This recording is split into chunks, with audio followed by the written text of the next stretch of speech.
end of this video, you will know how to start reading Spider-Man comics and where to start. And I'll even show you a really cool place where you can buy them too. My name is Lewis, and welcome to the channel that loves Spider-Man just as much as you do. Sorry, Spider-Man Blue. You're my favorite. Okay, so it's no secret that Spider-Man comics are really hard to get into. Apart from comics that are just standalone stories like Spider-Man Blue here, they're really hard to understand sometimes. If you jump in at a random issue in Amazing Spider-Man, you will have no idea what's going on. There's so many through lines and baseline plots that you have to get to grips with to really understand any of the comics at all, which makes it really difficult for new readers to get to grips with the books. And if you're watching this video, then I assume that you are a new reader and really want to get into Spider-Man comics. Now, I assume that you already have a base understanding of the character. Maybe you've played some of the video games, maybe you've even watched some of the movies, maybe even some of the cartoons if you are a little bit of a big Spider-Man fan, but you've never read the comics and you want to know where to get started. Just a heads up.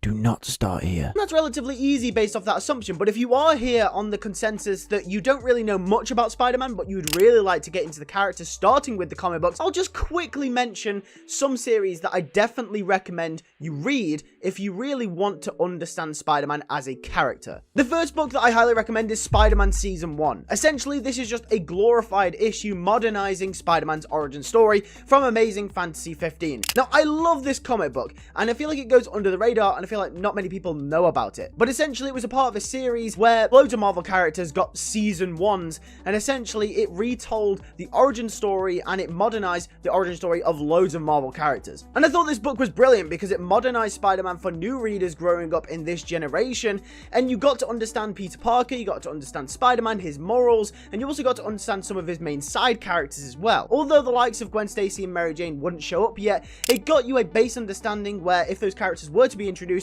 you'd fully understand how Peter Parker would start interacting with them. And speaking of Gwen Stacy, my favorite book of all time, Spider-Man Blue. Now, if you want to get into Spider-Man, this is the best comic to read for that, because Spider-Man Blue is just simply perfect. It represents Gwen Stacy and the death of Gwen Stacy perfectly, and we know that is probably one of, if not the most influential story in Spider-Man's history. It is the turning point for the character where basically he becomes who he is today. Third and final story that I'd recommend reading if you're not into Spider-Man yet is The Kid Who Collects Spider-Man. Now, The Kid Who Collects Spider-Man, you've probably heard it before. That one really, really bad fan film was based off it. The Kid Who Collects Spider-Man is basically about a terminally ill kid called Tim, and Spider-Man goes to visit him because that is basically his biggest dream. And I think it represents a side of Spider-Man that not many people really understand, which is that he looks after the little guy, and he's not just a big superhero who goes around fighting crime, he really does understand the little guy. Now, okay, with that out of the way, let's get on to some of the more niche stories that if you are already a fan of Spider-Man, you can dig your teeth into to get started on really reading Spider-Man comics. Now, once again, if you are new to comics, but you do love Spider-Man and you do have an understanding for the character, I still would not recommend reading really big series from the get-go. Instead, I would recommend reading niche stories with a few issues to really get started. Because this is one of the problems I had. I really understood Spider-Man as a character. I've been a fan of the character for so long, but when I started trying to read the comics, I started to try to read, really long series, and I was kind of getting overwhelmed. I didn't really like reading that much anyway. But basically, there are some really great stories that you can read that will really make you enjoy reading comics, which is how I eventually got into comics. Now, one of the comics that I'm about to share with you actually just came today, and I really want to talk about this. It's a comic called Spider-Man Spider's Shadow, and essentially it's only a few issues long, and it's a what-if story between Spider-Man and Venom. But before we do get into describing what this book is about, I actually want to let you guys know where I got this from. So basically, I got this comic and this Spider-Man 2099 cover art from an app called Whatnot. Now, Whatnot are really cool. Check this out. Whatnot essentially is a video platform site that allows creators like myself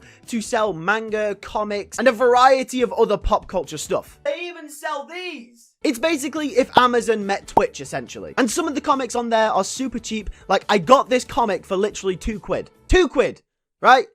That's crazy. You can also bid on items as well, and also enter giveaways. So basically get free stuff. And if you use my link in the video description, you get £10 free credit when you sign up for whatever you want. So it's definitely 100% worth it. And signing up is pretty easy as well. All you have to do is enter your details and you're good to go. I highly recommend this because it's one of the best places to get comics nowadays. And if you're really into comics like I am, I've just bought this comic from there. Anyway, let's review this comic. Okay, so this comic is absolutely crazy. Essentially, it follows Peter, who decides to keep the symbiote instead of getting rid of it. And in this what-if scenario, when he does eventually go to Reed Richards, Reed eventually tells him that yes, this thing is alive, and it is in fact a symbiote. Now, in the original comics during Secret Wars, Peter Parker gained the powers of the symbiote, and then when advised to get rid of it, he eventually did. However, this what-if story explores the idea, what if Peter Parker didn't actually get rid of it in this moment? What if he kept the symbiote? And it's really, really interesting because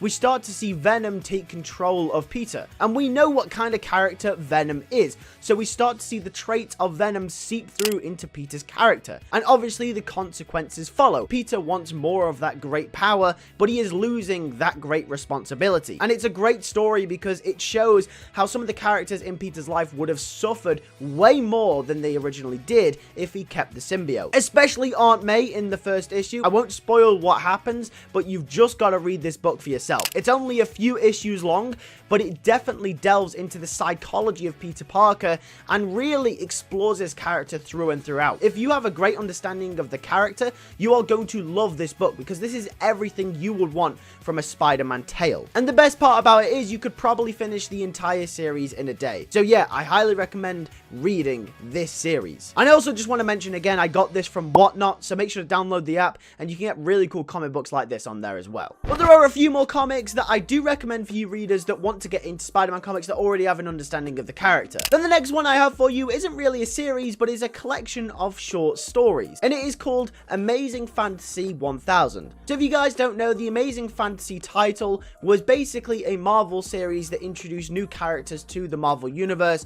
in the early 60s. But essentially in Amazing Fantasy 15, obviously Peter Parker aka Spider-Man was introduced. And obviously because he became the most popular character that the Amazing Fantasy series introduced, the Amazing Fantasy title became synonymous with the Spider-Man character. So in this book, which was published recently called Amazing Fantasy 1000, it is a collection of short stories celebrating parts of Spider-Man's life. Not only does it celebrate Peter Parker, but it celebrates Spider-Man as a whole, traveling to different points in the multiverse, exploring very different and wacky versions of the character. Not only does it give you some really niche and somber stories, but it allows you to explore Spider-Man from a different perspective. Like I mentioned, there are all different weird and wacky stories throughout this book. However, the ones that really stand out to me are the one from Jonathan Hickman, written towards the end of the book, which essentially explores Peter questioning if other versions of himself throughout the multiverse experience the same loss and the same tragedy that he does. And I think it's really fitting for Spider-Man because it's kind of a meta commentary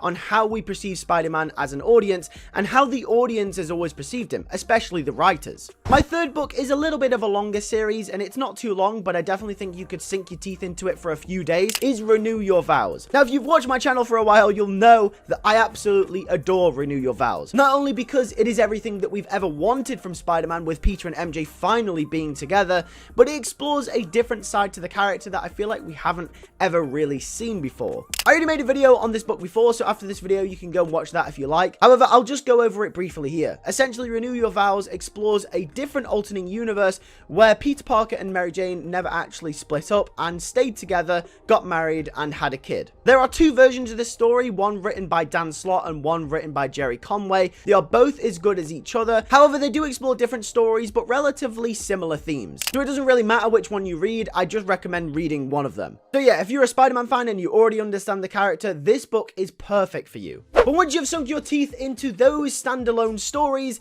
then it's time for you to move on to the bigger series and for you to sink your teeth into those comics that you can really get stuck into. So at this point, you will know if reading comics is for you, especially Spider-Man comics. So this is when you can start to read the bigger series with hundreds and hundreds of issues, but you still need a place to start, because one thing I do not recommend is starting all the way from Amazing Fantasy 15. It gets complicated, it gets tiring, and there are way too many bad issues in there for you to sit through a whole series from then up until today. So here are some complete series that have spanned years of Spider-Man's history, but you don't have to start from the very start. The first one that I'm always going to recommend, and you guys know I'm going to recommend it, it is Ultimate Spider-Man. Ultimate Spider-Man lasted for 160-ish issues. But essentially at the time in the early 2000s, it was a modern retelling of the Spider-Man character. And essentially it gave new life to Peter Parker. Basically, if you remember me talking about Spider-Man Season 1, that is what Ultimate Spider-Man did for the character in the early 2000s. It reinvented and reignited certain characters that either didn't really have much to them,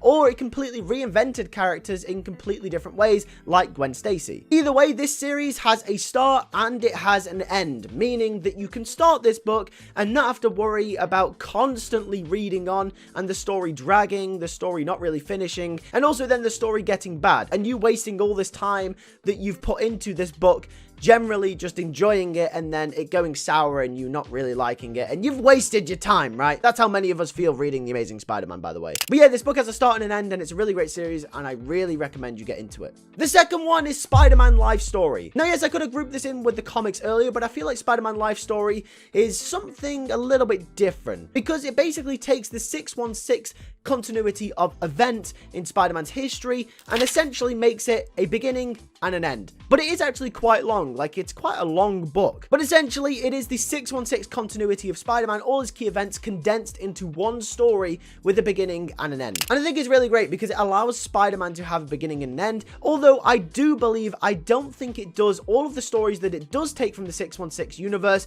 as well as the 616 universe does itself, if that makes any sense. For example, they do Kraven's Last Hunt in this book, but I don't think they do it nearly as well as Kraven's Last Hunt did in the actual continuity. But that's just something you have to accept with a book like Life Story, because it is generalizing a lot of the events, but gets a lot of the key information in there. But yeah, if you want to read something from start to finish that is like the 616 continuity without starting at Amazing Fantasy, and you want it to be a longish series, then this book is definitely for you. And the third major series that I would recommend you reading is actually Spider-Man Big Time by Dan Slott. Now, yes, this story takes place within the 616 continuity, and it starts at around Amazing Spider-Man issue 500 or something like that. But the reason I recommend you read Big Time by Dan Slott is because I think it is a great series that, once again, modernizes Peter Parker. I think you'll notice a lot of similarities between the character that Dan Slott writes and with the characters in modern media, especially the PS4 Spider-Man. Essentially, Dan Slott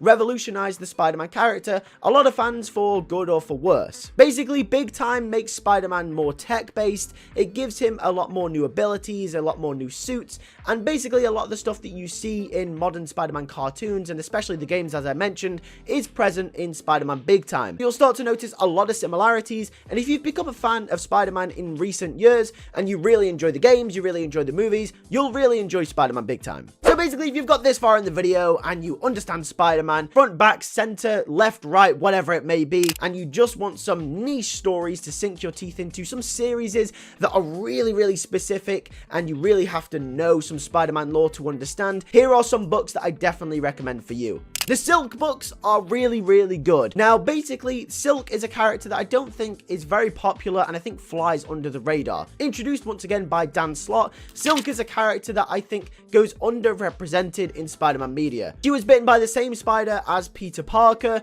and essentially goes on to be a detective, goes on to work for the Daily Bugle and have her own series exploring the psychology of a character and what it meant for her being locked away in that room during the Dan Slott run for all of those years. The next one is Venom Lethal Protector. Now, Venom Lethal Protector takes the character of Venom and he takes him to San Francisco and he tells his own story with the Venom character. And if you've seen the Venom movies, you'll notice a lot of similarities between them and this comic book as well. The next one that I definitely recommend reading is another What If comic, similar to Spider's Shadow, but essentially it takes the events of the 616 universe before Peter Parker had a baby. Now, if you don't know, in the comics in the early 90s, Mary Jane and Peter were meant to be basically having a baby until Mary Jane miscarried. I won't go into all the details because I'll probably get demonetized. But basically, this story explores what if Peter Parker and Mary Jane actually had that kid. And essentially, Mayday Parker was born. It's very similar to Renew Your Vows, as I mentioned earlier, but I think it takes more of an understanding of the 616 continuity than Renew Your Vows does to really understand the character. But either way, those are some Spider-Man comic books that I recommend reading, and that is how to get into Spider-Man comic books. Also, make sure to check out Whatnot in the description down below. Like I said,